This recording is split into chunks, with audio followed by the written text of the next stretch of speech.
Ötən ilin bu günü Azərbaycan səmalarında sükut çökdü. Azal təyyarəsinin faciə ilə nəticələnən uçuşu yalnız bir qəza deyil, həm də 38 ailənin yarımçıq qalan hekayəsi idi. Bu gün onların xatirəsini dərin ehtiramla anırıq. Onların hər biri göylərdə qalan bir xatirə, ürəklərdə sağalmayan bir izdir. Allah rəhmət eləsin.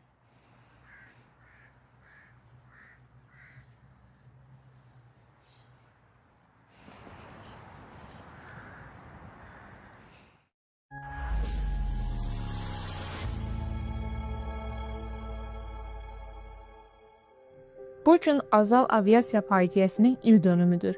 Həmin gün həyatları dəyişən 38 insan, onların arasında təcrübəli pilotlar, fədakar stüardessa və stüardlar, eləcə də adi bir günün səyahətinə çıxmış sərnişinlər vardı. O uçuş adi bir səfər idi.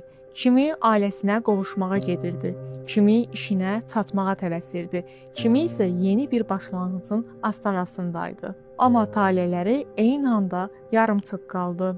Azalın Bakı-Qrozno reysini həyata keçirən sərnişin təyyarəsi dekabrın 25-də Rusiya səmasında hərbi texniki müdaxilədən sonra Qazaxıstanın Aktau şəhəri yaxınlığında qəzaya uğrayıb. Təyyarədə olan 67 nəfərdən 38-i həlak olub, 29-u sağ qalıb.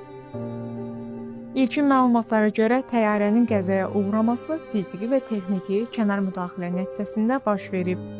Amma səbəblər nə olursa olsun, dəyişməyən bir həqiqət var. 38 ailənin həyatı sonsuza qədər dəyişdi. Bu gün onların hər birini adları ilə, xatirələri ilə anırıq. Ailələrinin, yaxınlarının çəkdiyi dərd heç vaxt tam sağalmayacaq. Amma onların xatirəsi unudulmayacaq. Çünki onlar yalnız bir qəzanın rəqəmləri deyil. Onlar bir millətin ağrısı, bir xalqın yaddaşıdır.